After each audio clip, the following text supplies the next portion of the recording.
Hi மக்களே, எல்லாரும் கார்த்திகை தீபம் விளக்கேற்றிட்டிங்களா? இன்றைக்கி 3ஆம் நாள். என்னோடய முருகனுக்கும் விளக்கு ஏற்றிருக்கேன். இது எங்கள் அப்பாவுக்கு விளக்கு ஏற்றிருக்கேன். இது அஷ்டலட்சுமி விளக்கு ஏற்றிருக்கேன். அதாவது வீட்டில் ஒத்த விளக்காக ஏற்றக்கூடாது. எப்போதும் 3 விளக்கு ஏற்றணும். ஏதாவது 3 விளக்கு ஏற்றணும். ஒரு விளக்காக என்றைக்கும் வீட்டில் ஏற்றக்கூடாது. சரிங்களா? இந்த டிப்ஸை ஃபாலோ பண்ணிக்கோங்க. என்னோடய முருகன் எனக்கு எப்போதுமே பிடிக்கும். இங்கே பாருங்கள், அவரோட அப்பனை அவர் தலையிலே வச்சுருக்கேன். என் பையன் மதுரையில் முருகன் கண்காட்சி மாதிரி போட்டிருந்தாங்க. அங்கே போய் இந்த காப்பு வாங்கிட்டு வந்தான். எனக்கு ஒரு முருகன் காப்பும் வாங்கிட்டு வந்தான். அது நான் எப்போயாவது கோயிலுக்கு போகும்போது எங்கேயாச்சும் போகும்போது போடுவேன். இது கிருஷ்ணர், முருகன். இவர் ஒரு முருகன். எல்லாரும் முருகனை கும்பிடுங்க. உங்கள் வாழ்க்கையில் வளமோடு வாழுங்க. ஓகேவா?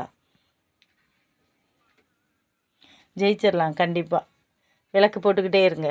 அவர் நம்மளை சோதிச்சுட்டு அதுக்கப்புறம் சந்தோஷமான ஒரு வாழ்க்கையை நம்மளுக்கு கொடுப்பார். அவர் மேலே உண்மையான பக்தி வச்சுருக்கோமா இல்லையான்னு நம்மளை டெஸ்ட் பண்ணி பார்ப்பார். எப்போதும் இவரை கும்பிட்டுட்டோம், நம்மளுக்கு ஒன்றுமே நடக்கலை, தோற்று போயிட்டோம் அப்படின்னு வாழ்க்கையில் என்றைக்கும் நினைக்காதீங்க. சரியா? ஒவ்வொரு நாளும் நீங்கள் தீபம் ஏற்றும் போது, முருகா இன்றைக்கி எனக்கு இதை கொடு, முருகா எனக்கு இன்றைக்கி இதை வாங்கணும் அப்படின்லாம் நினைக்காதீங்க. முருகா உடம்பு கை கால் சுகத்தை கொடு, நான் உழைக்கிறதுக்கு உடம்புல தெம்பை கொடு, இதை மட்டும் கேளுங்க. அவருக்கு நீங்கள் என்ன நெய் தீபம் வச்சாலும் அவருக்கு தேவையே கிடையாது. மனசார அழுது 2 சொட்டு கண்ணீர் அவருக்கு விடுங்க.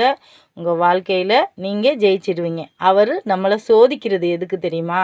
நம்ம பால் வைப்போம், பழம் வைப்போம், பொங்கல் வைப்போம், அதை வைப்போம், இதை வைப்போம், எதுவுமே தேவையில்லை.